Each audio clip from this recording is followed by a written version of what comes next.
الحمدللہ نحمده ونصلی علی رسولہ الکریم اما بعد فاعوذ باللہ من الشیطان الرجیم بسم اللہ الرحمن الرحیم۔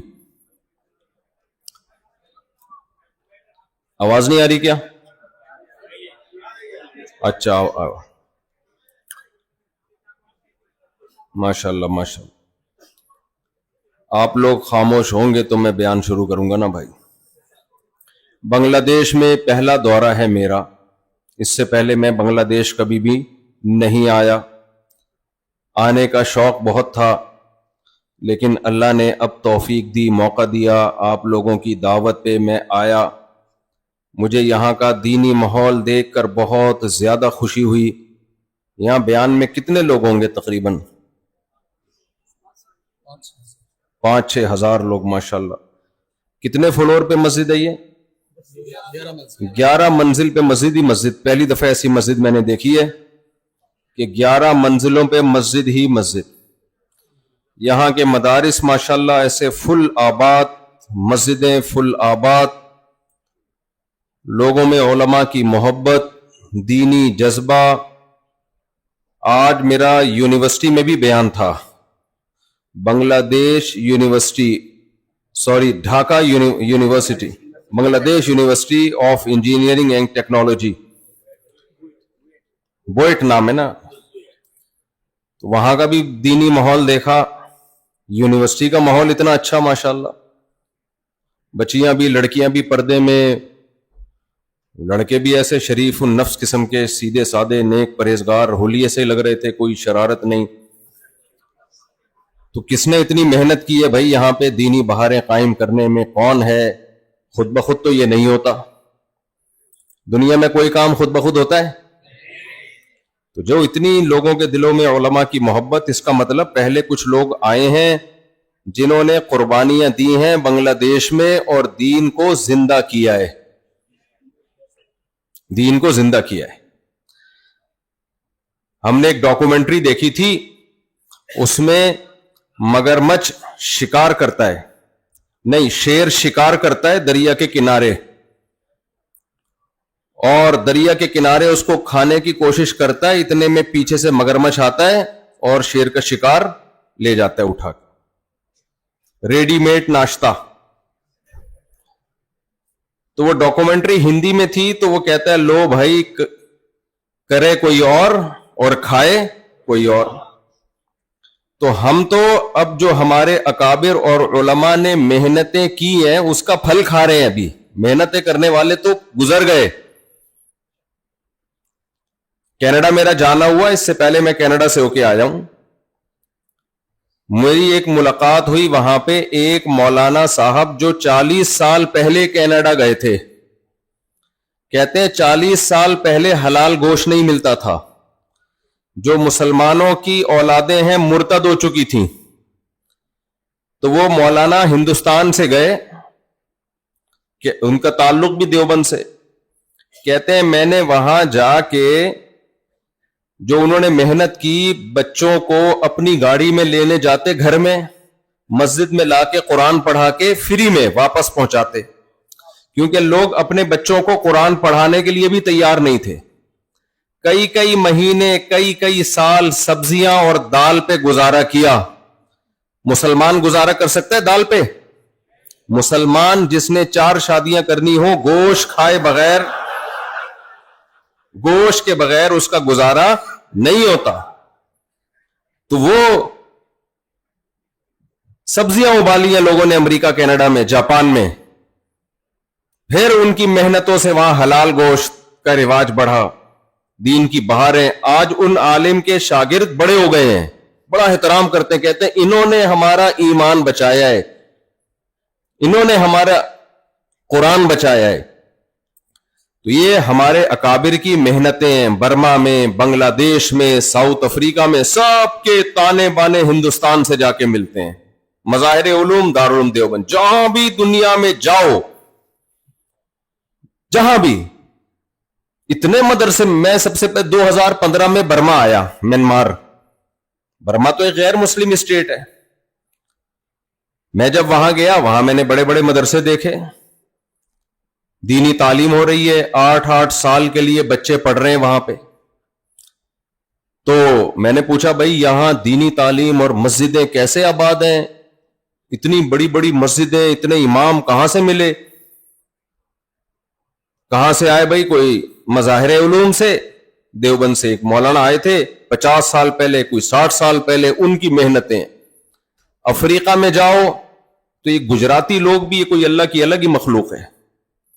جہاں دنیا میں گئے، مدرسہ بنایا، مسجد بنائی، اپنے خرچے پہ، اپنی تجارت پہ. دنیا میں ہر جگہ گجراتی ملیں گے آپ کو، ہر جگہ. یہاں بھی ہے ماشاءاللہ. گجراتیوں کے جو جد امجد تھے نا، جو دادا کے پردادا، لگتا ہے ان میں ایک شادی کا رواج نہیں تھا، کیونکہ پوری دنیا کو گجراتیوں سے بھرنا یہ ایک بیوی سے ممکن نہیں ہے.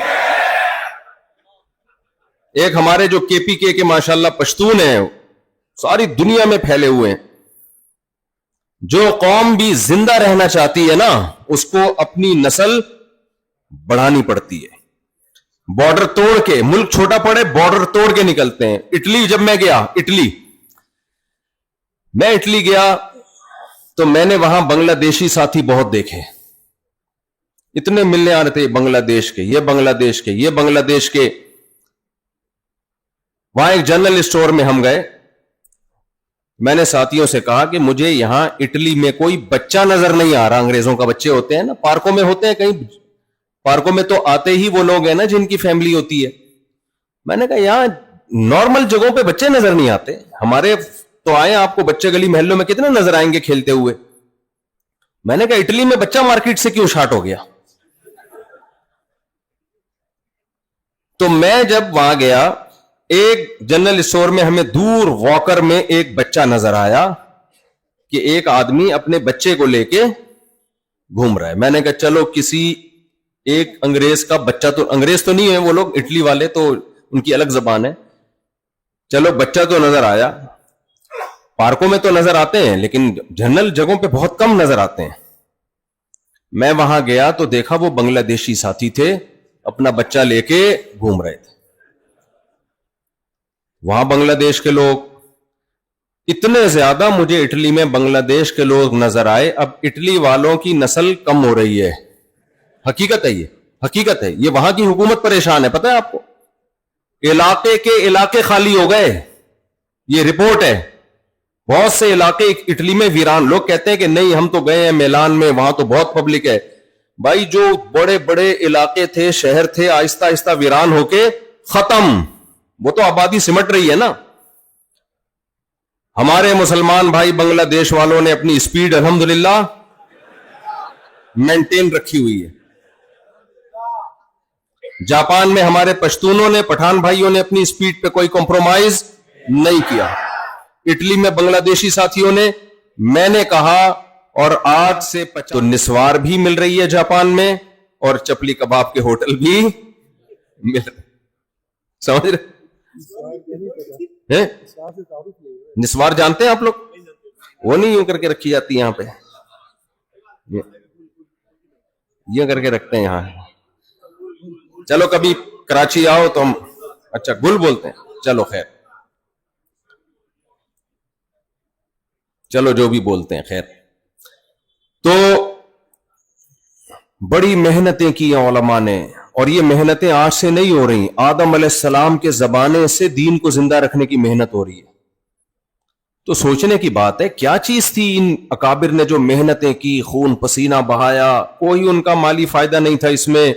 اتنی قربانیاں دیں، پیغمبروں نے قربانیاں دیں، صحابہ نے قربانیاں دیں، تابعین نے قربانیاں دیں، تبع تابعین نے قربانیاں دیں. محدثین نے قربانیاں دیں, فقہا نے قربانیاں دیں, تو اتنی قربانیاں کیوں دیتے رہے ہیں؟ ایک منٹ کھڑے رہنے دینا, کھڑے رہنے دینا, کوئی بات. تو اتنی قربانیاں کیوں دی ہیں؟ موسیٰ علیہ الصلوۃ والسلام نے قربانی دی, کس کے خلاف؟ فرعون کے خلاف. اللہ تعالیٰ نے حضرت موسیٰ علیہ الصلوۃ والسلام کو فرعون کے پاس بھیجا, اور موسیٰ علیہ السلام کو اللہ نے کیا فرمایا کہ فرعون سے جا کے کہنا قولا لہ قولا لینا لعلہ یتذکر او یخشی, شاید کہ اس کو نصیحت حاصل ہو جائے یا شاید ہی اللہ کے عذاب سے ڈر جائے. بنی اسرائیل تھے مومن, بنی اسرائیل پیغمبروں پر ایمان رکھتے تھے, غلام بن چکے تھے, فرعون غالب آ گیا تھا. دنیا میں بہت ساری قومیں غلام بنتی ہیں, لیکن اللہ ان کی نجات کے لیے کسی پیغمبر کو نہیں بھیجتا رہا. بنی اسرائیل چونکہ ایمان والے تھے, اللہ کو, اللہ کے پیغمبروں کو مانتے تھے, جب وہ غلام بنے ہیں, ان پہ فرعونیوں نے ظلم کیا ہے, تو اللہ نے ان کو نجات دلانے کے لیے, دنیا کا امام بنانے کے لیے کس کو بھیجا؟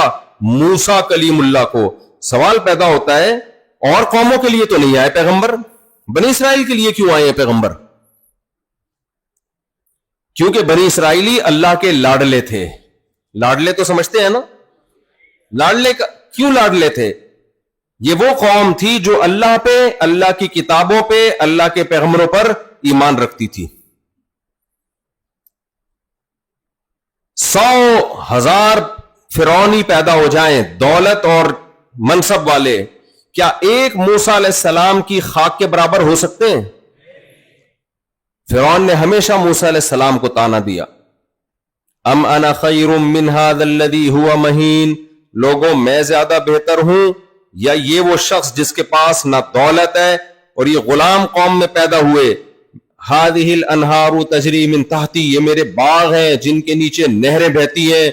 کس قدر موسیٰ علیہ الصلوۃ والسلام کو فرعون نے مختلف موقعوں پہ مختلف قسم کے طعنے دیے, اور کیا کچھ نہیں کہتا رہا, لیکن اللہ کو حضرت موسیٰ علیہ السلام سے اتنی محبت, قرآن میں جس پیغمبر کا سب سے زیادہ نام استعمال ہوا ہے وہ کون سے پیغمبر ہے؟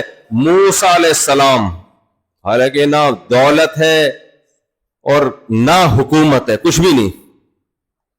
یہ جو تبلیغ والے کہتے ہیں نا ایمان ایمان ایمان, یہ مذاق تھوڑی کر رہے ہوتے ہیں. اللہ کی نظر میں سب سے بڑی اہمیت کس کی ہے؟ دیکھو مجھے ایک بات بتاؤ, آپ کے والد صاحب, آپ کے ابا کے 2 بیٹے ہیں, ہونے تو نہیں چاہیے, 8-10 ہونے چاہیے, لیکن اتفاق سے کتنے ہیں؟ اس میں تو میرا قصور نہیں ہے نا. ابا کے بیٹے کتنے ہیں؟ اتفاق سے 2 ہیں. ایک بیٹا کیا کرتا ہے, اچھا ابا بڑے ارب پتی ہیں, بہت دولت دی, بس ادھر ہی ابا نے کنجوسی کی, باقی ویسے ابا کے پاس دولت بہت زیادہ ہے, بہت پیسہ ہے ابا کے پاس, دولت بہت ہے, اور آپ کو پتا ہے ابا کی ڈیتھ ہوگی تو ارب پتی بن جاؤں گا, کروڑوں روپے آ جائیں گے میرے پاس وراثت میں. ابا کے پاس پیسہ بے تحاشا ہے, اور نہیں بھی مرے تو بھی ابا کے پاس پیسہ. جب باپ مالدار ہوتا ہے تو بیٹا بھی مالدار سمجھا جاتا ہے. امیروں کے بچے امیروں کی طرح رہتے ہیں, غریبوں کے بچے غریبوں کی طرح رہتے ہیں. اب آپ کے ایک بھائی ہے, ایک بھائی کیا کرتا ہے, اس کے پاس بھی کچھ 2-4 پلاٹ ولوٹ آ گئے, تھوڑا بہت پیسہ آ گیا, پان کی دکان کھول لی, گٹکے کی دکان کھول لی, گٹکا ہوتا ہے یہاں پہ, اچھا خیر, چند ٹکے اس کے پاس آ گئے, وہ اپنے آپ کو مالدار سمجھنے لگا. جب مالدار سمجھنے لگا تو اس نے اپنے ابا کے ابا ہونے سے ہی انکار کر دیا, بولا میں اس ابا کو مانتا ہی نہیں ہوں. باقی ابا کی خدمت بھی کرتا ہے, محلے پڑوس والوں کی خدمت بھی کرتا ہے, لوگوں سے السلام علیکم کہہ کے ملتا ہے, سب کے ساتھ اس کا سلوک بہت اچھا ہے. لیکن جب پوچھا جائے یہ آپ کے ابا ہیں, کہتا ہے یار یہ بحث میرے سامنے نہ کیا کرو, کون کس کا ابا ہے ان باتوں میں کچھ بھی نہیں رکھا. اصل ہے سائنسی ترقی, اصل کیا ہے؟ سائنس, ترقی ہونی چاہیے. ایجوکیشن کو فوکس کرو, تعلیم کو فوکس کرو. یہ کیا ابا اماں بہن بھائی فضول سی باتیں لگائی ہوئی ہیں. انگریز کہاں سے کہاں پہنچ گیا, یہ ابھی تک ابا, انگریزوں میں ابا ہوتے ہیں, بہت سو میں ہوتے ہیں، بہت سو میں نہیں بھی ہوتے، لیکن کتنی ترقی کی ہے انہوں نے۔ دوسرا بیٹا ہے جو غریب ہے، نہ اس نے کوئی بہت زیادہ ترقی کی، نہ اس کے پاس پیسہ ہے، لیکن جب کوئی ان سے پوچھتا ہے کہ آپ کے ابا کون ہیں، تو وہ کہتا ہے یہ میرے ابا ہیں، میں کبھی بھی ان سے دستبردار نہیں ہو سکتا، کبھی بھی ان کو میں چھوڑ نہیں سکتا، اگر مجھ سے ابا کی نافرمانی ہو جائے تو ابا سے معافی مانگوں گا، سوری کروں گا۔ دنیا کی نظر میں اس پہلے والے کی ویلیو بہت زیادہ ہوگی، لیکن ابا کی نظر میں اس پہلے والے کی ویلیو 2 ٹکے کی نہیں ہوگی۔ آج پہلی دفعہ ٹکے کا لفظ میں ایسی جگہ استعمال کر رہا ہوں جہاں ٹکا استعمال ہوتا ہے، بنگلہ دیش، ورنہ یہ مثالیں میں نے بہت دی ہیں، 2 ٹکے، لیکن ایسی جگہ لوگوں کو بتانا پڑتا ہے ٹکا کی، ہاں تو چلتا ہی ٹکا ہے۔ ایک آدمی کو کسی نے تانا دیا، 2 ٹکے کے آدمی، اس نے کہا سر آپ نے اپنی ویلیو میرے ساتھ برابر کر دی، اس پہ مجھے بہت افسوس ہوا۔ خیر، تو ابا کی نظر میں وہ بیٹا جو ابا کو سرے سے مانتا ہی نہیں ہے، باقی بہت سارے کام کر رہا ہے، لوگوں کی نظر میں تو حیثیت ہوگی، ابا کی نظر میں ہوگی حیثیت؟ ہے بھائی، کوئی حیثیت نہیں ہے۔ ابا کہے گا جو مجھے مانتا ہی نہیں ہے تو ٹھیک ہے نا، لوگوں کے لیے خدمت کر رہا ہے تو لوگوں سے اجر لینا اس کو۔ تو یاد رکھو، اس کائنات کو سائنسدانوں نے نہیں بنایا، اس کو کس نے بنایا ہے؟ یہ بنی نہیں ہے، بنائی گئی ہے۔ خود بخود دنیا میں کچھ ہوتا ہے؟ کچھ بھی نہیں ہوتا، خود بخود شادی بھی نہیں ہوتی، کیونکہ بہت سے لوگ بیٹھے ہوتے ہیں کوئی رشتہ ہی نہیں دے رہا، کوئی شادی نہیں ہو رہی۔ بھائی ہلو گے، جلو گے، پیسہ کماؤ گے، کہیں پیغام بھیجو گے تو ہوگی نا، ایسے بیٹھے بیٹھے تھوڑی ہو جاتی ہے۔ ایک مولوی صاحب بیٹھے بیٹھے دعائیں مانگتے تھے، اے اللہ، وہ حلوے بہت کھاتے تھے، مٹھائی حلوے بہت، دعائیں مانگتے تھے، اے اللہ مجھے شہادت کی موت عطا فرما۔ تو کسی نے کہا حضرت شہادت کے لیے بارڈر پہ جانا پڑتا ہے، حلوے میں بم رکھ کے کوئی بھی نہیں دیتا۔ ٹھیک ہے، سمجھ رہے کہ نہیں سمجھ رہے؟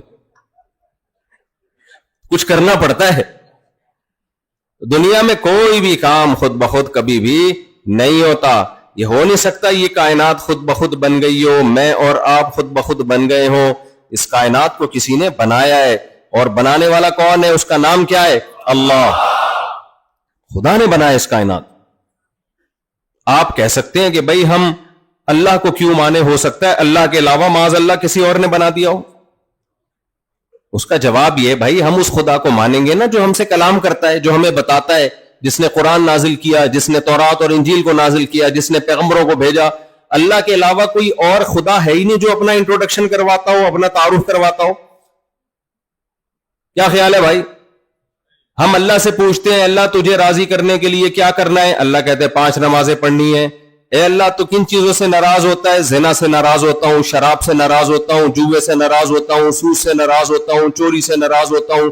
اے اللہ تو کس کا حق تو نے سب سے زیادہ رکھا؟ ماں کا حق اور باپ کا حق میں نے سب سے زیادہ رکھا۔ اے اللہ جب باپ مر جائے وراثت کیسے تقسیم ہوگی؟ وہ اللہ بتاتا ہے ایسے تقسیم ہوگی۔ ایک تو یہ اللہ ہے۔ دوسرا، اگر اللہ کے علاوہ کوئی اور خدا ہے تو آج تک اس نے کچھ سمجھایا نہیں ہے اپنے بندوں کو، بات ہی نہیں کر رہا، وہ چپ چاپ بیٹھا ہوا ہے۔ تو ہم گونگے بہرے خدا پہ ایمان لائیں یا بولنے والے خدا پہ ایمان لائیں جو کلام کرتا ہے؟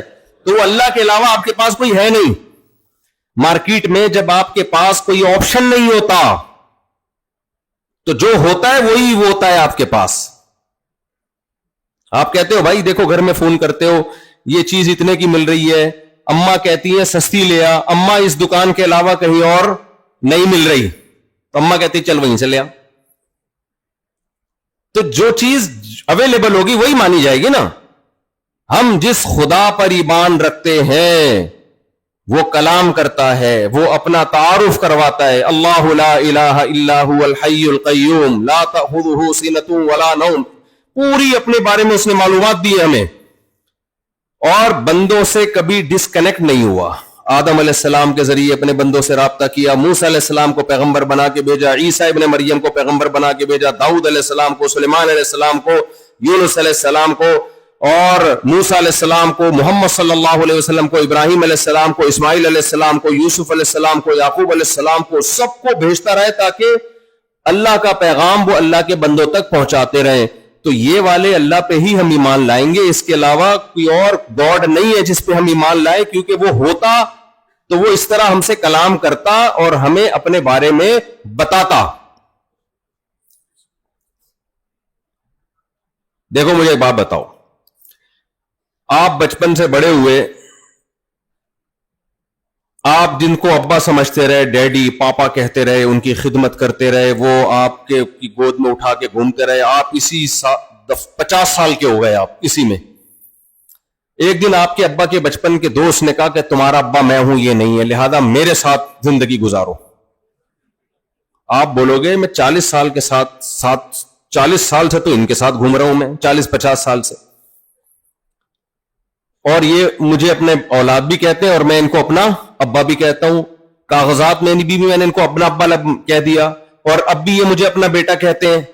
پڑھایا لکھایا بھی انہوں نے, اور کاغذ میں بھی یہ میرے ابا ہے. تو اتنے دن آپ خاموش کیوں رہے ہیں بھائی؟ آپ فوراً آتے نا, بولتے غلط, تم کی گود میں اٹھا رہے ہو, میرا بیٹا ہے میں گود میں اٹھاؤں گا. تو اگر وہ کوئی معقول جواب دے تو ٹھیک ہے, اگر معقول جواب نہ دے, بولے بس میں ویسے ہی چپ بیٹھا ہوا تھا, ویسے ہی ڈاکٹر نے مجھے زیادہ بولنے سے منع کیا تھا, ڈاکٹر نے کہا تھا زیادہ بولنے سے گلا خراب ہوتا ہے, تو 40 سال تک میں بولا ہی نہیں اس چکر میں. آج میرا گلا ٹھیک ہوا ہے تو میں نے کہا, آپ اس سے کہہ رہے ہو بھائی آپ کا گلا کیا, آپ تو اتنی گھنٹے تقریریں کرتے ہو, گلا کیسے خراب ہے یار, وہ الگ بات ہے, لیکن یہ والی بات ڈاکٹر نے بولنے سے منع کی تھی. تو آپ مان لو گے اس باپ کا دعویٰ جو جھوٹا باپ ہے؟ کبھی بھی نہیں مانو گے, بولے ہٹ یہاں سے, دفاؤ. ہم جس اللہ پہ ایمان رکھتے ہیں وہ تو کلام کرتا ہے, آدم علیہ السلام کے زمانے سے لے کے کتابیں بھی نازل کر رہا ہے, احکامات بھی نازل کر رہا ہے.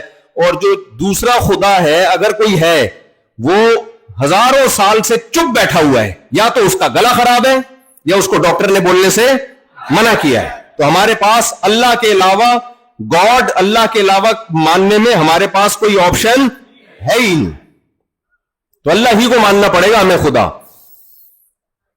اس لیے یاد رکھو, اسلام کا کانسیپٹ 2 اور 2 4 کی طرح کلیئر ہے, اس لیے ہم مسلمان ہیں. اسلام کے ساتھ کوئی مذہب پنپتا ہی نہیں ہے بھائی. اللہ کا تصور اتنا کلیئر, پیغمبروں کا تصور کلیئر ہے, تعلیمات 2 اور 2 4 کی طرح کلیئر ہیں. تو میرے اور آپ کے پاس اگر ہم مذہب کو فالو کرنا چاہیں تو اسلام کے سوا کوئی آپشن ہے ہی نہیں, کوئی اسلام کے ٹکر کا ہے ہی نہیں, تو ہم وہاں کیوں جائیں؟ تو اس لیے جو اللہ کو مانتے ہیں, جو اوریجنل خدا ہے, وہ کون ہے؟ اللہ. تو اللہ اپنے ماننے والوں کو, کوئی جمشید کا بیٹا ہو, جمشید نام کے لوگ ہوتے ہیں معذرت کے ساتھ, تو جو بیٹا جمشید صاحب کو مانتا ہوگا کہ میرے ابا ہیں, اور ایک بیٹا نہیں مانتا, تو دنیا تو شاید دوسرے کو سر پہ بٹھائے, لیکن ابا کی نظر میں اس کی کوئی ویلیو نہیں ہوگی. ابا اس کو پہلے اس کو مانیں گے جو ابا کو مانتا ہے, ابا کو نہیں مانتا تو ابا کہے گا بھائی تو ساری دنیا کو مانتا ہو. اس لیے میرے بھائی, رنگ رلیوں پہ زمانے کی نہ جانا اے دل, یہ خزاں ہے جو بانداز بہار آئی ہے. کافر کی ترقی دیکھ کر کبھی کافر سے متاثر مت ہو. ہاں, اپنے اندر کوئی خامی ہے اس کو ضرور ٹھیک کرو, اور اس کے اندر کوئی خوبی ہے تو اس کو فالو کرو, مگر یہ مت سمجھو کہ کافر ترقی میں آ کے کامیاب ہو گیا اور اگر ہم ترقی نہ کر سکے تو ناکام ہو گئے. نہ ناکام. بعض دفعہ دنیا میں ظالم آدمی ترقی کر لیتا ہے, مظلوم ترقی میں پیچھے رہ جاتا ہے. تو معیار کامیابی کا یہ نہیں ہے کہ آپ کے پاس کتنا پیسہ, کتنی شہرت, کتنی دولت. اللہ, اس کے رسول صلی اللہ علیہ وسلم کی نظر میں کامیابی کا معیار آپ سے اللہ خوش ہے یا نہیں ہے, بس. آپ اللہ کو مانتے کہ نہیں مانتے؟ اللہ آپ سے خوش ہے یا نہیں؟ آپ اپنے ویژن میں بھی اگر ناکام ہو جاؤ, اللہ خوش ہے تو بھی آپ کامیاب ہو. آج لوگ کیا کہتے ہیں, بھیا یہ بیچارہ اپنے ہدف میں, ویژن میں, گول میں کامیابی نہیں ہوئی ہے. کوئی بات نہیں.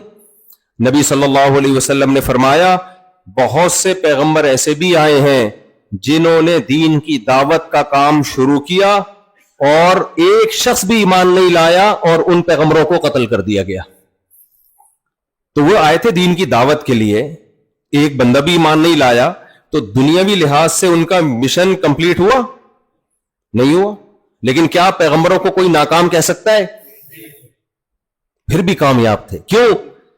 کون راضی تھا ان سے؟ اللہ راضی تھا. تو اس لیے ایمان بہت بڑی نعمت ہے، بہت بڑی نعمت. اور یاد رکھو بعض چیزیں انسان کو بغیر محنت کے ملتی ہیں تو بھی وہ اللہ کی نعمت ہے اگر نعمت ملی ہے. مجھے ایک بات بتاؤ، آپ کروڑ پتی باپ کے بیٹے تھے، اتفاق سے آپ کو ابا نے گھر سے نکال دیا.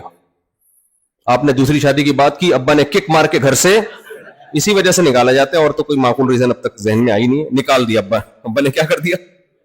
تو بیان خواتین بھی سن رہی ہیں معذرت کے ساتھ. تو آپ کو نکال دیا. لیکن شریعت کیا کہتی ہے؟ باپ مرے گا تو وراثت کس کو ملے گی؟ بال چاہے نالائق ہو چاہے لائق ہو، وراثت ملتی ہے شریعت میں. اب آپ کی محنت کے بغیر بیٹھے بیٹھے کروڑوں روپے، کروڑوں ٹکے آپ کے پاس آ گئے، آپ اس کے مالک بن گئے. آپ نے مفتی صاحب سے جا کے مسئلہ پوچھا کہ میں تو ابا کا نافرمان تھا، کیا یہ وراثت میرے لیے حلال ہے؟ مفتی صاحب کہیں گے بھائی ابا کا نافرمان تھا تو دعا مانگ، توبہ طائب کر، وراثت بہرحال حلال ہے. تو یہ نعمت آپ کو ملی آپ کی محنت سے یا بغیر محنت کے؟ بغیر محنت کے. تو یاد رکھو جیسے دین کی، دنیا کی نعمت بعض مرتبہ بغیر محنت کے مل جاتی ہے، ایسے ہی دین کی نعمت بھی بعض دفعہ بغیر محنت کے مل جاتی ہے. دین کی نعمت بھی. ہم مسلمان ماں باپ کے گھر پیدا ہو گئے، غیر مسلم جب بیچارہ ایمان قبول کرتا ہے بہت محنت کرتا ہے، وہ قتل کی دھمکیاں. یہ جو غیر مسلم کہتے ہیں نا براڈ مائنڈڈ ہوتے ہیں، جو مذہب قبول کر لو کچھ نہیں کہتے ہیں، نہ ایسا ہے نہیں. میں نے دیکھا ہے، میں مذاہب کے نام نہیں لوں گا کیونکہ مقصد کوئی نفرتیں پھیلانا نہیں ہے. بہت سے مذہب والوں میں نے دیکھا ہے کہ اگر کسی نے مذہب قبول کیا، اسلام کی طرف گیا، غائب، پتہ ہی نہیں کہاں گیا، وہ قتل کر دیتے ہیں. ایسے بہت واقعات ہیں میرے سامنے. جن مذہب والوں کے، ان مذہب کا نام بھی لے سکتا ہوں، فائدہ نہیں ہے، خام میں نفرتیں پھیلتی ہیں. تو غیر مسلم جب اسلام قبول کرتا ہے بہت قربانیاں دینی پڑتی ہیں اس کو، بہت محنت کرنی پڑتی ہے اس کو. ہمیں اللہ نے غریبی میں اسلام دے دیا. ماں باپ مسلمان تھے، ہم بھی کیا پیدا ہو گئے؟ مسلمان.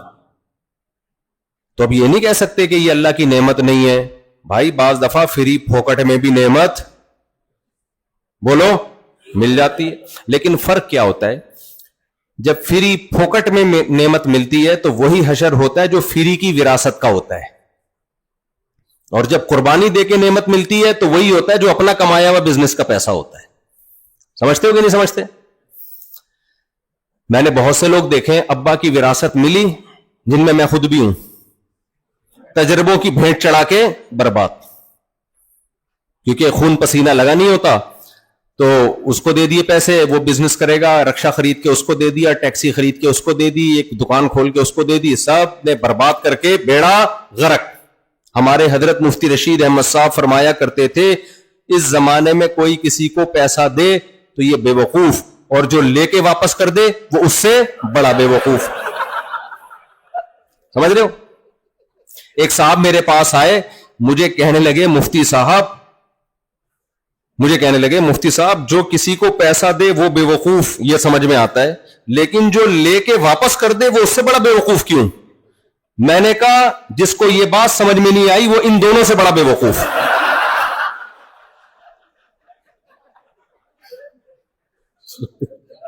سمجھ رہے؟ اب مجھے نہیں پتا آپ لوگ کی سمجھ میں آیا کہ نہیں آیا. اگر نہیں آیا تو آپ ان تینوں سے بڑے بے وقوف.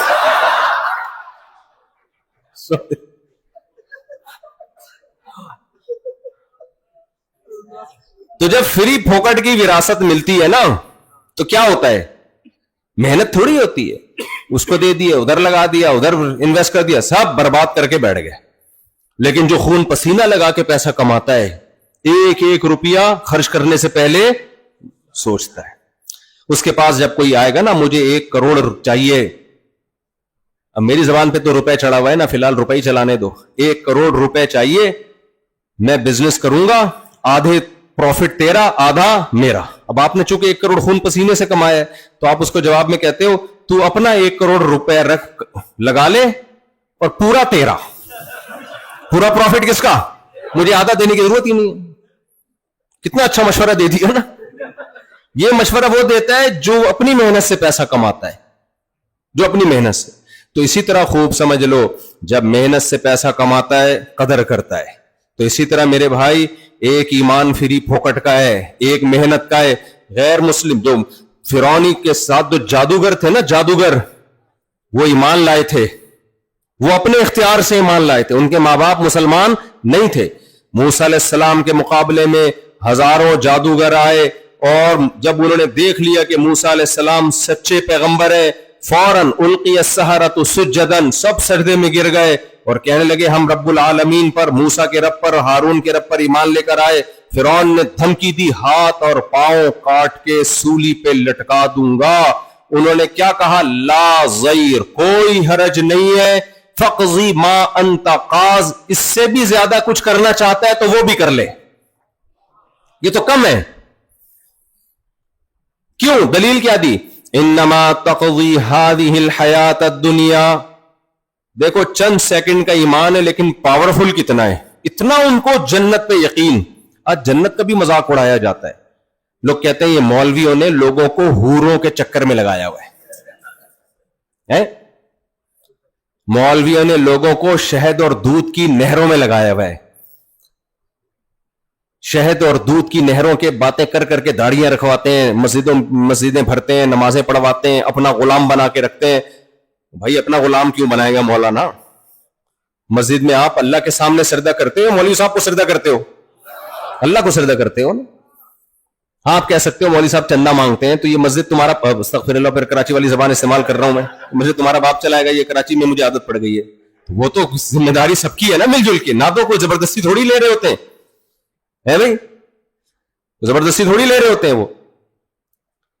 تو کہتے ہیں مولویوں نے لوگوں کو حوروں کے چکر میں ڈالا ہوا ہے, مولویوں نے لوگوں کو شہد کی نہروں کے چکر میں. بھائی چکر میں نہیں ڈالا ہوا. اللہ کے پیغمبر موسیٰ کلیم اللہ, آج تورات موجود ہے, تحریف ہے لیکن بہت ساری چیزیں آج بھی موجود ہیں. جنت کا تذکرہ موسیٰ علیہ السلام کی تعلیمات میں بھی, جنت کا تذکرہ حضرت عیسیٰ ابن مریم کی تعلیمات میں بھی, تمام پیغمبروں کی قرآن میں بھی جنت کا تذکرہ, اور جہنم کا تذکرہ بھی تمام آسمانی کتابوں میں. سارے پیغمبر اس جہنم سے ڈرا رہے ہیں اور جنت کی لالچ دلا رہے ہیں, تو یہ کوئی سیاسی بیان نہیں ہو سکتا. تو چند سیکنڈ کا ایمان تھا جادوگروں کا, چند سیکنڈ کا ایمان. آپ میں سے یہاں کوئی روحانی عملیات تو نہیں کرتا نا؟ کرتا ہے تو ابھی سے توبہ کر لے. یہ عملیات والوں نے بڑا بیڑا غرق کیا ہوا ہے, خوب سمجھ لو. ابھی میں اس پر زیادہ بات نہیں کروں گا, میرا ٹاپک چینج ہو جائے گا. روحانی عملیات کے نام پہ بالکل مت آؤ. انشاءاللہ نہ آپ پہ کبھی جن آئے گا, نہ چڑیل, نہ بھوت. کوئی مسئلہ ہو دماغی ڈاکٹر کو دکھا کے علاج کراؤ, اور سورہ فلق سورہ ناس پڑھ کے بس خود ہی دم کر لو, یا اپنے مسجد کے امام سے دم کروا لیا کرو. اس سے آگے مت جاؤ. جو بھی روحانی ٹوپی ڈرامے ہیں نا, سینٹر کھول کے, ٹوپی ڈرامے کا مطلب بھی پتہ چلتا ہے یہ لفظ.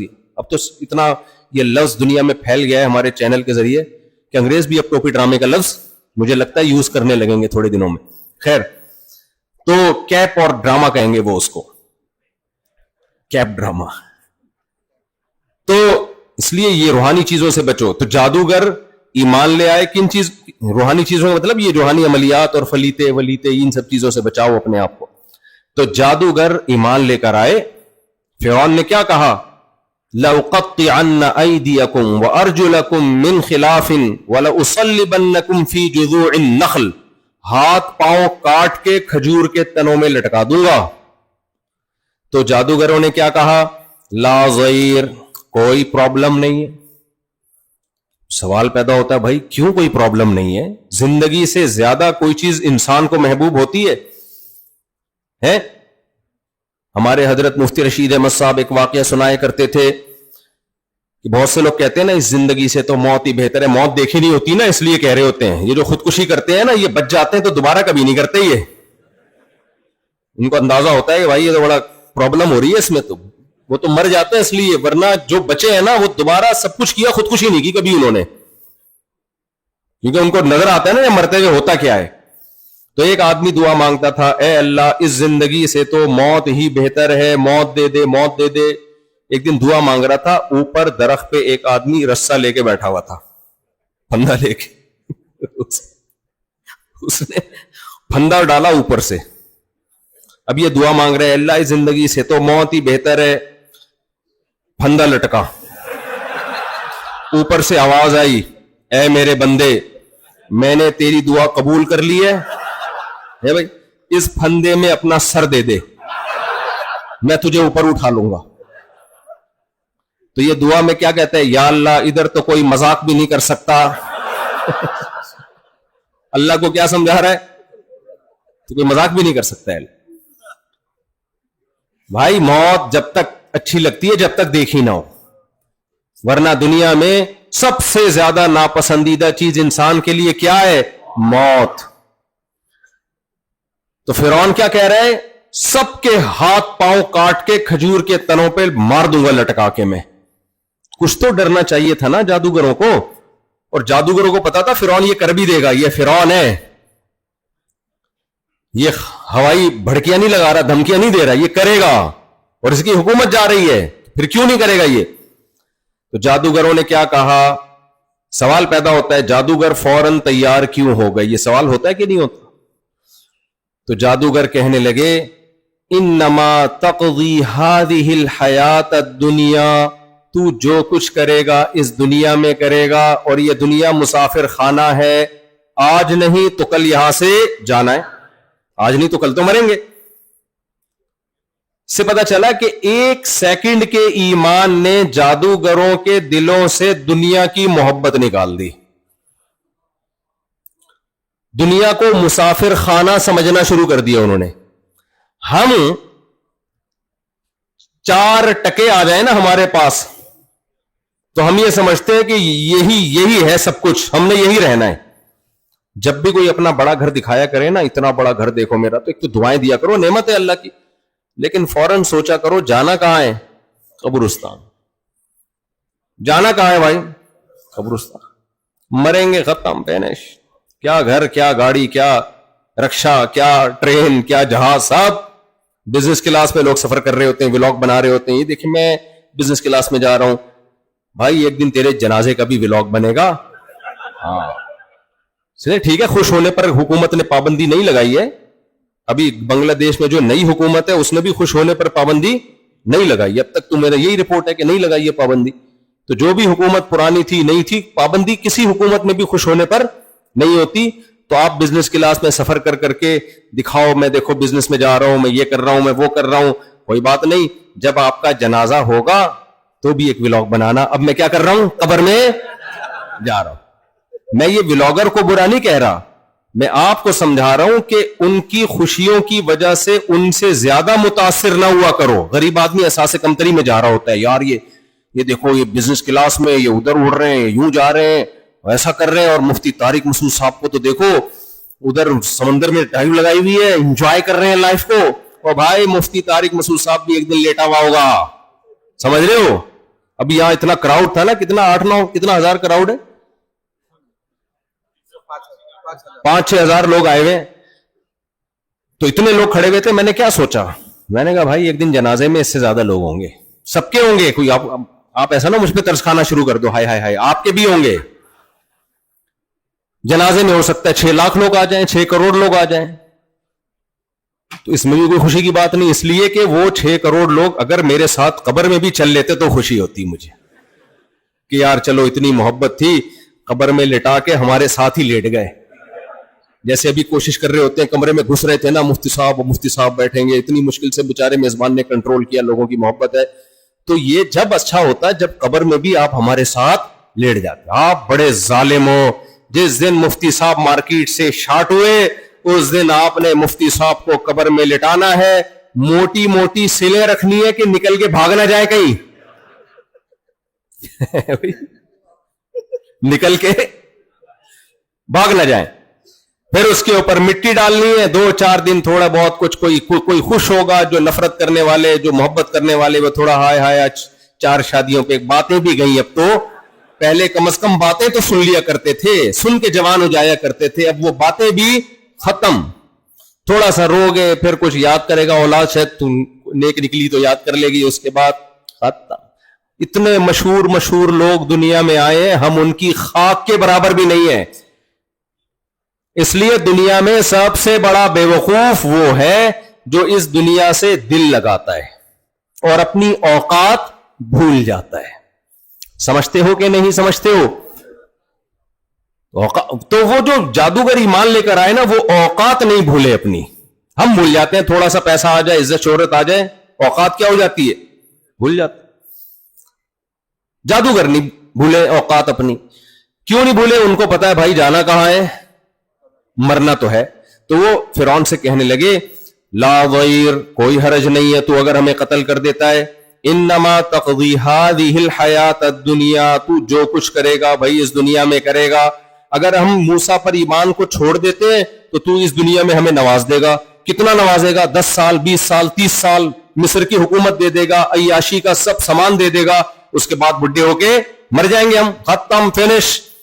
اور اگر سزا دے گا تو کھجور کے تنوں میں لٹکا دے گا, آگ میں ڈال دے گا, یہی کرے گا نا.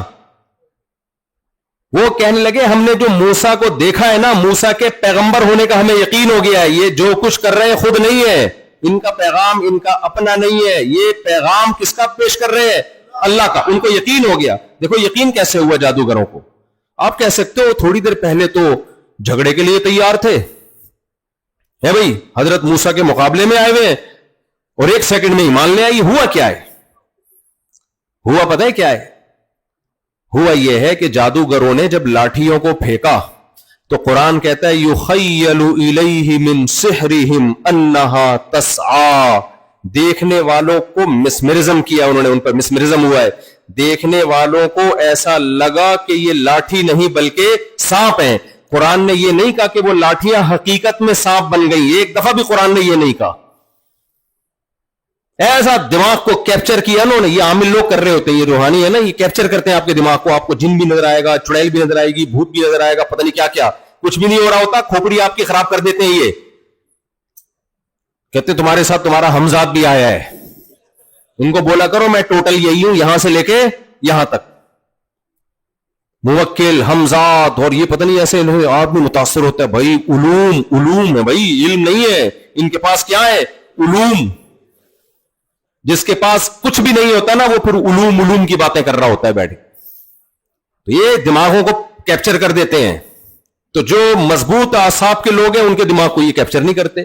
اب موسیٰ علیہ السلام کے کو بھی ایسا لگا کہ سانپ, یہ لاٹھیاں سانپ ہیں, تو اللہ نے لگنے دیا, ورنہ پیغمبر پہ اثر نہیں ہوتا جادو کا.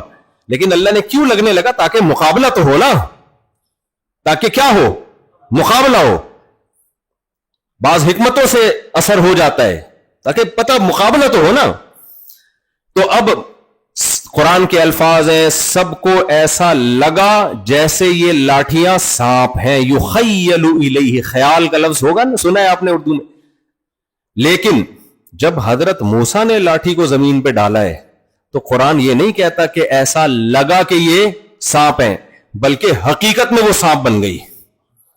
فَإِذَا هِيَ حَيَّةٌ تَسْعَى القی ما فی یمینک تلقف ما صنعوا. اے موسیٰ یہ سچی مچی میں لاٹھی اژدہا بنے گی اور سب کو کھا جائے گی.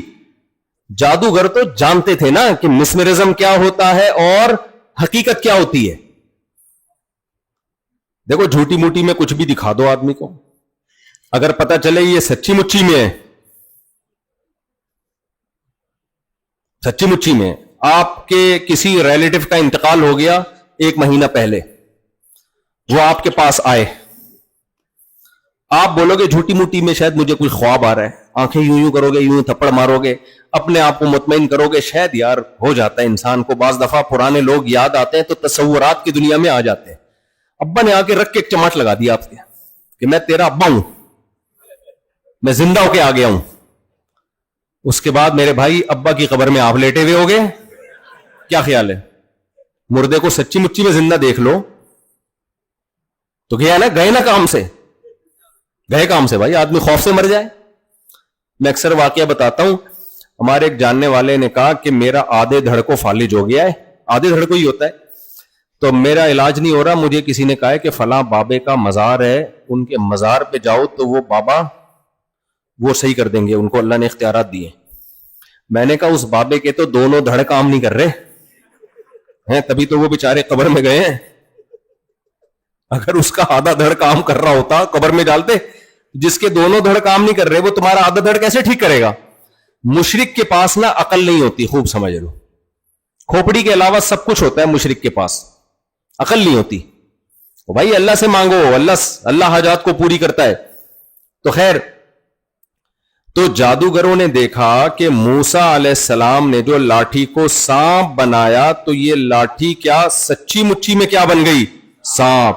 وہ کہنے لگے کہ یہ ناممکن ہے کہ کوئی حقیقت میں لاٹھی کو سانپ بنا دے. یہ موسیٰ کا کام نہیں ہے علیہ السلام, یہ کس کا کام ہے؟ اللہ کا. اس لیے فَأُلْقِي, قرآن میں فا ہے تعقیب مع الوصل کے لیے, علماء سمجھتے ہیں اس کا مطلب فوراً ایک کام ہو, اور القیہ کا مطلب فعل مجہول ہے. ریفلیکٹ ایکشن کا نام سنا ہوگا نا آپ نے, غیر شعوری حرکت. بعض چیزیں لاشعور میں ایک دم کر لیتا ہے آدمی. تو لاشعوری طور پر انہوں نے کہا بھائی اب ہمارے پاس موسیٰ کو پیغمبر مانے بغیر کوئی چارہ نہیں ہے. فوراً دھڑام سے سجدے میں گرے کہ ہم آپ کے رب پر ایمان لے آئے. تو جب ایمان لائے ہیں, یہ اس لیے نہیں کہ ان کے ابا مسلمان اور ان کی اماں مسلمان, دیکھا ایمان لائے, فوراً قربانی دینے کے لیے تیار. کیونکہ موسیٰ علیہ السلام کی باتیں تو سن چکے تھے پہلے, کفر کی حالت میں بھی سن چکے تھے, لیکن شک میں تھے کہ پتہ نہیں یہ صحیح کہہ رہے ہیں غلط کہہ رہے ہیں. جب یقین ہو گیا یہ اللہ کے پیغمبر ہیں, تو بھائی پیغمبر کی زبان سے سچ کے سوا کچھ بھی نہیں نکلتا. وَلَوْ تَقَوَّلَ عَلَيْنَا بَعْضَ الْأَقَاوِيلِ لَأَخَذْنَا مِنْهُ بِالْيَمِينِ ثُمَّ لَقَطَعْنَا مِنْهُ الْوَتِينَ. قرآن کہتا ہے پیغمبر اگر مجھ پہ کوئی جھوٹ کی نسبت کر دے, کوئی غلط بات کر دے, میں دائیں ہاتھ سے پکڑ کے شہرک کو کاٹ ڈالوں. پیغمبر کی یہ مجال نہیں ہے, پیغمبر کے لیے ممکن نہیں ہے کہ وہ کوئی ایسی بات کرے جو اللہ کی نہ ہو, لیکن اس کی نسبت کس کی طرف کر دے؟ اللہ کی طرف کر دے.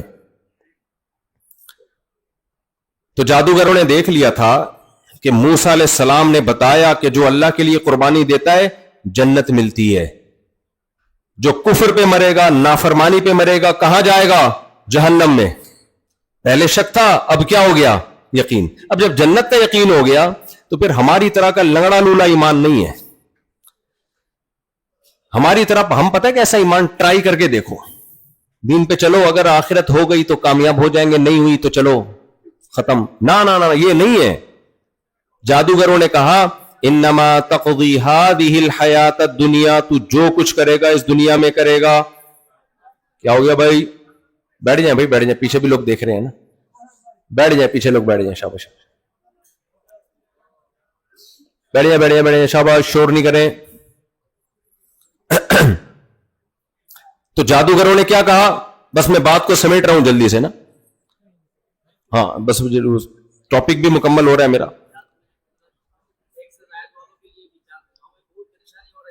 کیا کون سے والے؟ اچھا ہے.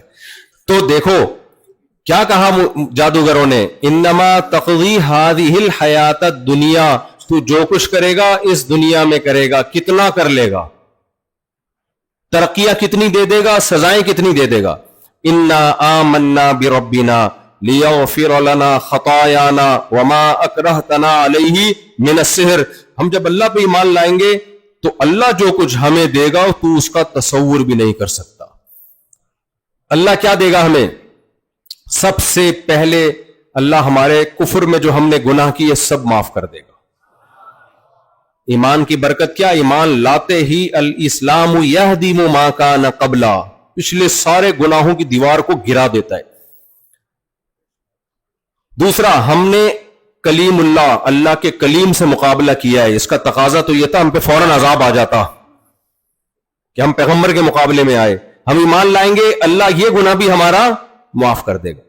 دیکھو جس کے دل میں ایمان ہوتا ہے نا, اس کو مغفرت کی بہت فکر ہوتی ہے. آج لوگ آتے ہیں مختلف مسائل لے کر, مفتی صاحب میرے ساتھ یہ مسئلہ چل رہا ہے, اس کے لیے دعا کریں. مفتی صاحب میرے ساتھ کاروبار نہیں چل رہا, یہ دعا کریں.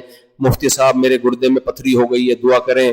مفتی صاحب میرے گھٹنے کے مسئلے چل رہے ہیں, دعا کریں, وغیرہ وغیرہ. ایسے بہت کم لوگ ہوتے ہیں جو کہتے ہیں مفتی صاحب آپ دعا کرو اللہ میرے پچھلے سارے گناہوں کو معاف کر دے. ہمارے نبی کے پاس زیادہ کیسز یہ والے آتے تھے آخرت والے. اور ہمارے نبی بھی جب صحابہ کو کسی عمل پہ ترغیب دینا ہوتی نا تو آپ فرماتے یہ کام کرو اس سے گناہ معاف ہوں گے, یہ کام کرو اس سے گناہ معاف.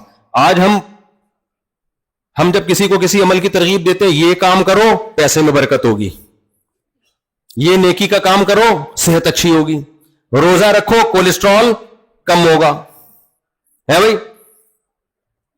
صحابہ کو ترغیب دینے کے لیے حالانکہ وہ گناہ نہیں کرتے تھے, وجہ کیا تھی؟ ان کو پتا تھا مغفرت اللہ کی نعمتوں میں سے سب سے بڑی نعمت ہے. قیامت کے دن معافی تلافی ہو جائے اس سے بڑی کوئی نعمت ہو نہیں سکتی ہے.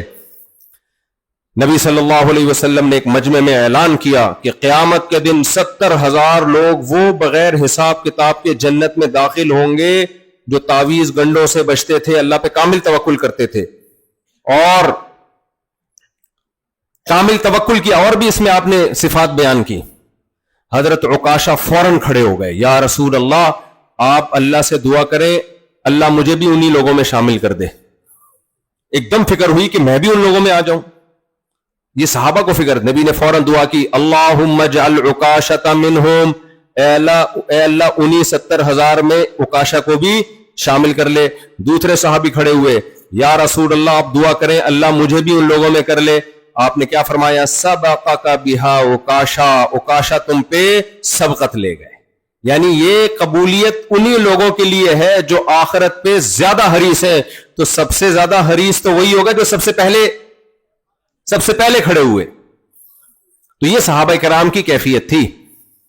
آج وظیفے پڑھ رہے ہیں میرا فلاں کام ہو جائے, میرا یہ والا کام ہو جائے. بھائی اپنے آپ کو اللہ کے حوالے کر دو, اللہ کو راضی رکھنے کے لیے ذکر کیا کرو.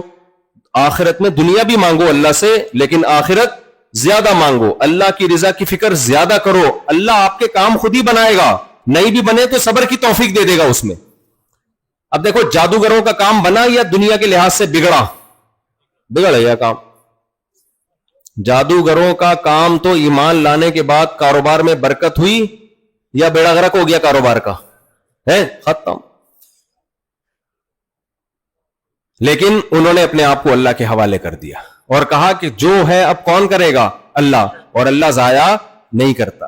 فقضی ما انت قاض انما تقضی هذه الحیات الدنیا انا آمنا بربنا لیغفر لنا خطایانا وما اکرہتنا علیہ من السحر واللہ خیر وابقا. یہ بڑی زبردست کہا کہ اللہ جو بدلہ دے گا وہ تجھ سے زیادہ بھی ہوگا اور ہمیشہ بھی رہے گا. تو جو بدلہ دے گا وہ اللہ کے بدلے سے کم اور ختم, تھوڑے دنوں میں ختم. اللہ جو دے گا وہ تجھ سے زیادہ بھی ہوگا اور ختم بھی نہیں ہوگا.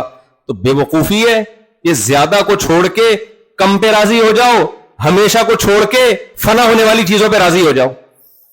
آپ کے لیے شادی میں دو آپشن ہو. ایک خاتون ہے جو کہہ رہی ہے آپ سے شادی کر رہی ہوں لیکن محلے والوں نے بتایا کہ آپ سے پہلے بھی کئی مردوں سے یہ شادی کر چکی ہے, 2-4 دن کے بعد مارکیٹ سے کیا ہو جاتی ہے؟ شارٹ, بھاگ جاتی ہے.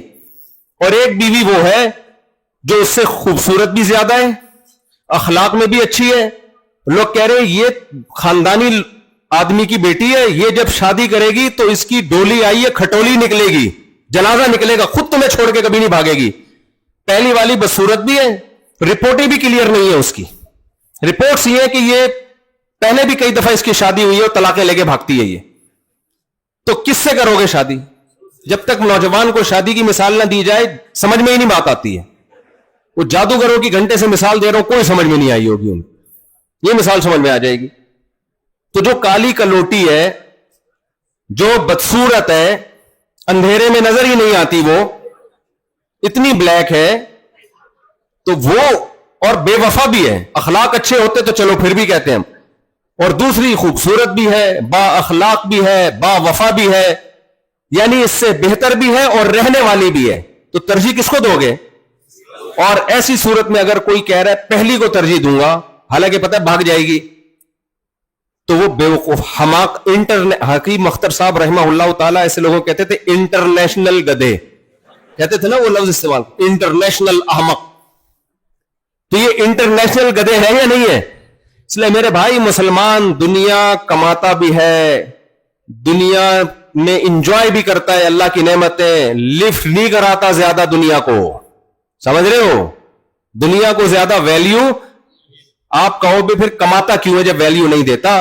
دیکھو جب آپ سفر میں ہو تو سفر میں کوشش کرتے ہو بزنس کلاس کا انتظام ہو جائے تو بزنس میں سفر کر لیا جائے, رفیق سفر آپ کے ساتھ اچھا ہو, کھانا سفر میں اچھا ہو. لیکن یہ نہیں ہوتا کہ بزنس کلاس میں سفر کر رہے ہو تو سیٹوں سے اور ایئر ہوسٹس سے آپ کو محبت ہو جائے. اب آپ ڈھاکہ ایئرپورٹ پہ اتر رہے ہو, آپ بول رہے ہو اتنی اچھی سیٹیں اور ایئر ہوسٹ اتنی اچھی, مجھے ابھی پرانی والی نظر آئے گی گھر جا کے, نہیں مجھے یہ والی چاہیے, چل میرے ساتھ, اور رو رہے ہو. اور لوگ کہہ رہے ہیں کیوں رو رہا ہے؟ آپ اپنی بیوی کی اور ایئر ہوسٹس کی تصویر لگا کے دکھا رہے, دیکھو یار رو نہیں, اس سے بچھڑ رہا ہوں میں. تو لوگ کہیں گے کیا کمبخت تجھے پتا نہیں تھا کہ یہ مسافر خانہ ہے, یہ جہاز ہے, اس میں تو سب اتر جاتے ہیں. پہلے سے جب تجھے پتا تھا کہ یہ جہاز ہے یا یہ ٹرین ہے یا یہ بس ہے, یہ دل لگانے کی جگہ نہیں ہے, ٹائم پاس کرنے کی جگہ ہے. تو تو ٹائم پاس کرنے کے لیے بزنس کلاس میں سفر کر, ٹھیک ہے, کھانا اچھا ملتا ہے, سروس اچھی ملتی ہے, دل لگانے کے لیے تھوڑی کیا جاتا ہے. تو ہمیں اگر اللہ نے دولت دی ہے یا نہیں دی تو ہم کمائیں گے تاکہ سفر ہے اچھا گزر جائے. دل اس دنیا کو, بے وفا دنیا کو لگانے کی حماقت نہیں کریں گے. اتنے بے وقوف تھوڑی ہے دل لگا کے بیٹھ جائیں. دل لگانے کی 2 علامتیں, بس وہ بیان کر کے بات ختم کرتا ہوں. آپ کہہ سکتے ہو ٹھیک ہے جی ہم تو دنیا سے دل نہیں لگاتے. بھائی دل لگانے کی 2 علامتیں. نمبر 1, آپ دنیا کو اگر آخرت پہ ترجیح دیتے ہو نا تو اس کا مطلب آپ دنیا سے دل لگاتے. بعض مواقع ایسے آئیں گے, ایک طرف اللہ رسول کا حکم ہوگا, ایک طرف دنیا ہوگی. جماعت کی نماز ہے اور کسٹمر دکان پہ کھڑے ہوئے, اللہ کہہ رہے ہیں مسجد میں آؤ, کسٹمر کہہ رہے ہیں سودا دو, اور آپ کسٹمر کو چھوڑ کے مسجد میں آ جاؤ, تو اس کا مطلب آپ نے دنیا سے دل نہیں لگایا. اور اگر آپ نے کہا نہیں یار پیسہ جماعت چھوڑ دو, بعض لوگ اکٹھی 5 نمازیں رات کو پڑھ رہے ہوتے ہیں بیٹھ کے, تو اس کا مطلب آپ نے آخرت ضائع کر دی اور دنیا سے آپ نے دل لگا لی. یہ ایک علامت ہے دل لگانے کی. دوسری علامت, چھن جانے پہ غم کتنا ہوتا ہے. تھوڑا بہت غم ہر ایک کو ہوتا ہے, بزنس کلاس سے اترتے ہوئے بھی تھوڑا سا غم ہو رہا ہوتا. مجھے امریکہ ہمارے دوستوں نے بلایا, بزنس کلاس کا ٹکٹ دیا, وہ ایک عرب کی ایک ایئر لائن ہے, میں نام نہیں لوں گا ورنہ لوگ سمجھیں گے کسی کمپنی کو پروموٹ کرنا چاہ رہا ہوں میں. اس کا بزنس کلاس ایسا کہ ہوش اڑ جائیں آدمی کی, اتنی خوبصورت بزنس کلاس. میں جب گیا تو واقعی میرا دل نہیں کر رہا تھا اترنے کا, حالانکہ امریکہ, پاکستان سے امریکہ کتنی لمبی فلائٹ ہے, کتنی لمبی, لیکن اتنا مزہ آیا اس میں, ایسے مزے سے سب چیزیں آ رہی ہیں, جو ہے وہ پانی بھی آ رہا ہے, چائے بھی کراچی والی چائے مل رہی ہے, اور دال چاول مچھلی فلانا, اور ایٹیٹیوڈ اتنا اچھا, اور اپنا الگ سیپریٹ روم, آرام سے لیٹے ہوئے ہیں, جب چاہیں بیٹھے ہوئے ہیں, جب چاہیں لیپ ٹاپ کھول کے پڑھ لیں, کچھ مطالعہ کر لیں کتاب کھول کے, اتنا سکون سے. پھر نیند ایسی گہری, جب میں اترا میں نے کہا کاش ابھی امریکہ نہ آتا, یہ جہاز دنیا کے 3 چکر لگا کے امریکہ پہنچتا. دل تو لگتا ہے بھائی, لیکن کیا مطلب, جو امریکہ ہمارے دوست مجھے لینے کے لیے آئے ہوئے تھے کہ میں روتا ہوا آ رہا تھا ان کے پاس, ہائے ہائے کیا چھین گیا مجھ سے, وہ رائتا اب کہاں ملے گا, وہ روم کہاں ملے گا, وہ سکون کہاں ملے گا. نہیں بھائی, پہلے سے مائنڈ میں تھا کہ یہاں سے جانا ہے. تو دنیا چھننے سے کچھ نہ کچھ غم ہر انسان کو ہوتا ہے, لیکن وہ لمٹ میں ہونا چاہیے. ڈپریشن میں چلے جانا, خودکشیوں کی طرف چلے جانا, پاگلوں جیسی باتیں کر لینا, ہم غریب ہیں, ہائے ہائے ہمارا کیا ہوگا, اور آپ تو ویسے غریب ہیں بھی نہیں, بنگلہ دیش تو ماشاءاللہ کافی اکنامکلی ترقی کر رہا ہے, لیکن امیر ہو یا غریب ہو دنیا سے دل لگانے کی نہیں. تو جب دنیا اور آخرت ٹکرائیں گے, ترجیح کس کو دینی ہے؟ آخرت کو. بس اس کی چند مثالیں دے کر واقعی میں بیان ختم کرتا ہوں, کیونکہ مثالیں نہیں دوں گا تو پھر بات سمجھ میں نہیں آئے گی. پہلی مثال نماز کی. نماز کے لیے آؤ گے, شیطان کھینچے گا آپ کو, دل کھینچے گا آپ کو, دکان کھینچے گی, آپ نے دنیا کو لات مارنی ہے اور نماز قائم کرنی. کریں گے کہ نہیں کریں گے؟ نمبر 2, خواتین بھی بیان سن رہی ہیں, دل آج کل کسی کا نہیں کرتا عورت کا پردہ کرنے. پہلے زمانے میں جو عورت پردہ نہیں کرتی تھی لوگ عزت کی نگاہ سے دیکھتے ہی نہیں تھے.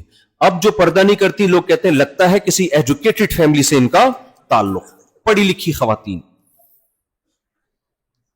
جتنی دولت آئے گی کپڑوں کا سائز اتنا ہی چھوٹا. آج مالدار عورت کے کپڑوں پہ پیسہ تو لگ رہا ہے, کپڑا نہیں لگ رہا. ایسا ہی ہے نا؟ مالدار عورت کے لباس پہ پیسہ لگ رہا ہے, کپڑا نہیں لگ رہا. تو پہلے زمانے میں جو عورت پردہ نہیں کرتی تھی عزت نہیں ہوتی تھی اس کی, اب زیادہ عزت اس کی ہے, ایجوکیٹڈ ہے, پڑھی لکھی ہے, بولڈ ہے, وغیرہ وغیرہ. آج عورت اگر پردہ کرے تو وہ کس کے حکم پہ کرے گی؟ اللہ کی. وہ دنیا کو لات مار دے. اور میرے بھائی بہت معذرت کے ساتھ عورت پہ چچا زاد بھائی سے پردہ بھی فرض ہے, دیور سے پردہ بھی, دیور شوہر کا چھوٹا بھائی اور شوہر کا بڑا بھائی جیٹھ, ان سے بھی عورت پہ پردہ فرض ہے. تو اب دنیا اور آخرت جب ٹکرا رہے ہیں تو ہماری مسلمان عورتوں نے کس کو ترجیح دینی ہے؟ اللہ کے حکم کو ترجیح دینی ہے. ہاں جوائنٹ فیملی میں اس طرح پردہ نہیں ہوتا جیسے باہر, بس اتنا کافی ہے کہ سر پہ چادر رکھیں, جیٹھ یا دیور کا گزر ہو تو پردہ تھوڑا سا آگے کر لیا, اس کے سامنے بیٹھ کے گپے نہ ماریں اس سے. سالی کا بہنوئی سے پردہ بولو فرض ہے. آپ اپنی بیگم جب ہوتی ہے اس سے تو بات نہیں کرو, جیسی سالی آتی ہے ایک دم آپ کے اندر ایک عجیب سے ہارمونز ہیں جو حرکت میں آ جاتے ہیں, آپ کے چہرے پہ چمک آ جاتی ہے بھائی, بشرطے کہ وہ سالی خشک سالی کا شکار نہ ہو. خشک سالی کہتے ہیں قحط کو, بعض سالی ایسی ہوتی ہیں قحط زدہ ہوتی ہیں, لیکن اگر تھوڑی سی بھی وہ خوبصورت ہے تو بیگم کو چھوڑ کے کدھر بھاگ رہا ہوتا ہے بھائی. یہ کس غیر مسلم گھروں میں ہو سکتا ہے, ہم مسلم ہیں, اللہ نے ہمارے لیے ہماری بیوی کو بنایا ہے, ہماری سالی کو نہیں بنایا. تو جس نیت سے سالے کو دیکھتے ہو نا, سالہ کہیں کا, اسی نیت سے کس کو دیکھا کرو؟ سالی, سالی کہیں کی. سمجھ رہے ہو؟ تو سالے کے لیے تو عجیب سے جذبات ہوتے ہیں. سالہ پھر آ گیا اور سالی آئے تو ماشاءاللہ بڑے دنوں بعد آئی. اس کے لیے کیا ہوتے ہیں؟ بڑے دنوں بعد آئی. تو یہ اللہ کی حدود ہیں, یہ اللہ کی کیا ہے؟ حدود ہیں. اور کیا ہے؟ اللہ نے عورت کو حکم دیا شوہر کو سربراہ مان لو. میں نے آرٹیفیشل انٹیلیجنس سے اپنے بارے میں پوچھا, 4-5 دن پرانی بات ہے, اپنے بارے میں پوچھا یہ کون ہے, کیا باتیں کرتا ہے. آرٹیفیشل انٹیلیجنس نے کہا یہ بندہ کہتا ہے عورتوں کو کہ شوہروں کی اطاعت کیا کرو. یہ لکھا ہوا ہے میرے بارے میں. اس کے ان بیانات پر یہ متنازع بیان ہے. کچھ لوگ اس رائے سے اتفاق کرتے ہیں اور کچھ اس رائے سے یہ عورت کی آزادی کے خلاف سمجھتے ہیں. آرٹیفیشل انٹیلیجنس کہہ رہی ہے کچھ لوگ اس کو عورت کی آزادی کے خلاف سمجھتے ہیں. دیکھو کوئی بھی دنیا میں آزاد نہیں ہے. امام آزاد ہے کیا؟ نہ. 3 نمازوں میں ناغے کرے گا, کمیٹی والے پوچھیں گے بھائی کیا ہو گیا, تنخواہ تو پوری لے رہے ہو, پورے 3 نمازیں گول کر گئے, تو آزاد ہے امام. آپ کہیں جاب کرتے ہو, آزاد ہو آپ ہے بھائی. آپ کہتے ہو باس آزاد ہے, باس بھی آزاد نہیں ہے, وہ بھی پابند ہے.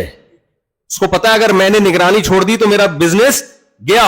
وہ بھی بہت سو کی چاپلوسی بھی کر رہا ہوگا, کڑوی کسیلی بھی برداشت کر رہا ہوگا اپنی کمپنی کو چلانے کے لیے. آزاد تو میرے بھائی دنیا میں کوئی بھی نہیں ہوتا, ناممکن ہے. اگر عورت شوہر کی اطاعت سے آزاد ہوگی تو ایئر ہوسٹس بنے گی, وہاں اس کا کوئی باس ہوگا جو سارا دن پھر لوگوں کی خدمت میں لگی رہے گی. کسی کمپنی میں جاب کرے گی, وہاں ملازم ہوگی. ہم نے تو باہر ملکوں میں عجیب منظر دیکھا یار, خواتین کھانا پکا بھی رہی ہیں, سرو بھی کر رہی ہیں, بچہ بھی پال رہی ہیں. یہ ظلم نہیں ہے کیا؟ کس قدر اس کے اوپر ذمہ داری ہے, اور مرد اپاہج بنے ہوئے ہیں. تو عورت کو اللہ نے جو حکم دے دیا شوہر کی اطاعت کرو, یہ عورت کے فائدے کے لیے. یہ ایک اطاعت تمہیں 1000 غلامیوں سے بچائے گی. اور شوہر کو حکم دے دیا ساری زندگی کا نان نفقہ اس کے لیے, اور تمہاری وراثت میں بھی اس کا حصہ ہے. یہاں کچھ خواتین کہتی ہیں کہ ہمارے میاں تو ظالم ہیں اور وغیرہ وغیرہ، ہم کیوں ان کی اطاعت کریں، اور یہ تو ہمارے حقوق ادا نہیں کر رہے. بھائی یہ تمہارے میاں کا مسئلہ ہے، ساری دنیا کے میاں ایسے نہیں ہوتے. تو اس سے اسلام کا حکم خراب تھوڑی ہو جاتا ہے. کچھ عورتوں کو میاں غلط مل جاتے ہیں، جوڑ کے نہیں ہوتے، ہم پلہ نہیں ہوتے. ماسٹرز لڑکیاں میٹرک کے بھاگے ہوئے لڑکوں سے ان کی شادیاں ہو رہی ہیں. ایسے بھی واقعات ہیں. میٹرک بھی بڑی بات ہے. میں نے ڈاکٹر لڑکی کا نکاح 8ویں کے بھاگے سے کروایا ہوا ہے، تو جوڑ کی شادی ہوئی ہے. تو اس کا پھر وہی حل ہے کہ جب زیادہ شادیاں ہوں گی تو پھر عورتوں کے لیے آسانی ہو جائے گی. تو ہر ایک کو برابر کا جوڑ کر زیادہ اس میں بولنا نہیں چاہتے ہیں، زیادہ مناسب نہیں. تو وہ خواتین پھر جو ہے نا وہ ناراض ہوتی ہے. تو وہ اس کا حل یہ ہے کہ کفو میں نکاح ہو نہیں رہا. لیکن سارے میاں ایسے نہیں ہوتے بھائی. کچھ میاں آپ جیسے شریف بھی ہوتے ہیں، وہ اپنی ذمہ داری پوری کر رہے ہوتے ہیں. تو ان میاں کے بارے میں اللہ نے حکم دیا کہ سربراہ گھر کا کون ہوگا، وہ والا میں جو بنیادی حقوق 100% تو دنیا میں صحیح کوئی بھی نہیں ہوتا. تو یہ عورت کو حکم دیا ہے. مرد کو حکم دیا کہ یہ ماتحت ہے، آپ کی غلام اور باندی نہیں ہے. یہ اس سے محبت کرو. اللہ نے اس کو بنایا ہے، کسی اور کی طرف توجہ. آج خواتین کو سب سے بڑی شکایت کیا ہوتی ہے؟ مردوں کے شوہروں کے ناجائز تعلقات، لڑکیوں سے دوستیاں، بہت دل پہ آرے چلتے ہیں عورت کے. تو اس کو اللہ نے حرام قرار دیا ہے. مرد کو اللہ نے حکم دیا داڑھی کاٹنے کا یا رکھنے کا. ہمت کر کے رکھ لو میرے بھائی. کیا خیال ہے بھائی؟ کوئی ٹیکس نہیں ہے اس کے اوپر، کوئی وزن نہیں زیادہ بڑھ جاتا. مفتی محمد شفیع صاحب کے پاس ایک صاحب آئے، کہنے لگے وہ 2-4 مولوی ہیں، اتنی بڑی بڑی داڑیاں اور اچھل کود مچائی ہوئی ہے انہوں نے. وہ کوئی ورزش کر رہے تھے نا، اتنی بڑی بڑی داڑیاں رکھ کے اچھل رہے ہیں. تو حضرت مفتی شفیع صاحب رحمہ اللہ نے فرمایا کہ داڑھی کا وزن تو ایک شٹانک بھی نہیں ہوتا بھائی، اس کو رکھ کے اچھلنا کون سا مشکل کام ہے؟ یا تو اتنا ویٹ ہوتا نا کہ اچھلا نہیں جاتا. لوگوں کو داڑھی والے کے ہر کام پہ اعتراض ہوتا ہے. ایک داڑھی والے جا رہے تھے گاڑی میں، کہیں بیچاری کسی خاتون کو غلطی سے ٹکر ہو گئی. تو خاتون نے کہا اتنی بڑی گاڑی رکھ کے ٹکر مارتے ہو، اتنی بڑی داڑھی رکھ کے ٹکر مارتے ہو، شرم نہیں آتی؟ انہوں نے کہا محترمہ یہ داڑھی ہے، بریک نہیں ہے. یہ داڑھی ہے، بریک نہیں. تو ہمت کر کے کیا کر لو، داڑھی بڑھا لو. اللہ نے حکم دیا ہے. دیکھو سکھ لوگوں کو میں نے کینیڈا میں دیکھا،